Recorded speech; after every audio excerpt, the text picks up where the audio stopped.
آئیے پہلے یہ واضح کر دیں کہ اہرام مصر خلائی مخلوق نے نہیں بنائے تھے۔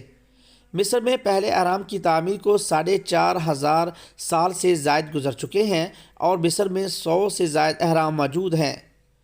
ہر اہرام ایک تعمیراتی معجزہ ہے، جس میں سب سے بڑا اہرام جیزا کا ہے، جو فرعون خوفو یا خوفیس کے لیے بنایا گیا۔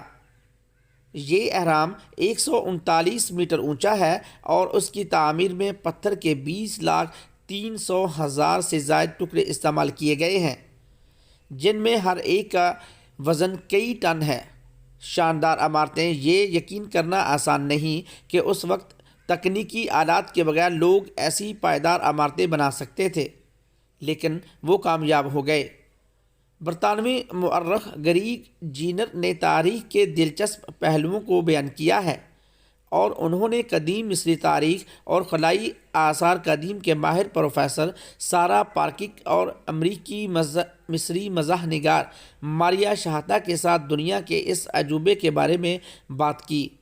اہرام کی تعمیر صرف بھاری پتھروں کا بوجھ نہیں تھی۔ قدیم مصر میں مارکر تھے، جو لوگ کٹ کے مقام کا تعین کرنے کے لیے لکڑی یا پتھر پر نشان لگاتے تھے، جنہوں نے پتھر کے ٹکڑوں کی تعداد کا حساب لگایا تاکہ اہرام کی جگہ پر لے جایا جا سکے، اور یہ بھی تعین کیا گیا کہ زمین میں کوئی ڈال تو نہیں۔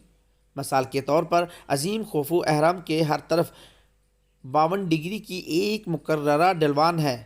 اہرام بنانے کے لیے استعمال ہونے والے حساب کی درستگی سے پتہ چلتا ہے کہ یہ لوگ ذہین اور ہنرمند ریاضی دان تھے۔ اگر کسی کو اہرام بنا کر ابدی زندگی مل گئی ہے تو وہ سقرا میں پہلے اہرام کے ڈیزائنر ایموہوتپ ہیں۔ ایک ہنرمند معمار ہونے کے علاوہ وہ فرعون کے دربار میں ایک اعلیٰ عہدے پر فائز تھے اور ایک پادری اور معالج بھی تھے۔ قدیم مصریوں نے انہیں اتنی عزت دی کہ بعد میں انہیں دیوتا کا درجہ دے دیا۔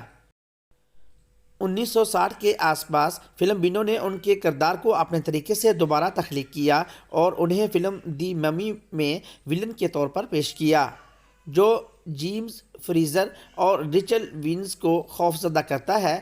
کارکن توانا اور مضبوط جسم کے مالک تھے۔ اہرام بنانے والوں نے توانا اور مضبوط جسم بنانے کے لیے ان پتھروں کو اٹھایا، لیکن یہ مرد مشروبات اور پروٹین شیک نہیں پیتے تھے۔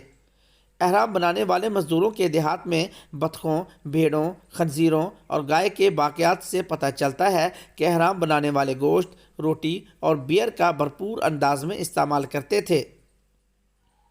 ان ملازمین کا قبرستان بھی ایک ہی چیز ظاہر کرتا ہے، کیونکہ اس کام کے دوران حادثات بھی پیش آئے، لیکن حیرت انگیز طبی دیکھ بھال کی بدولت بہت سے زخم مہلک نہیں تھے، اور لوگوں کی ٹوٹی ہوئی ہڈیوں کا بھی علاج کیا گیا۔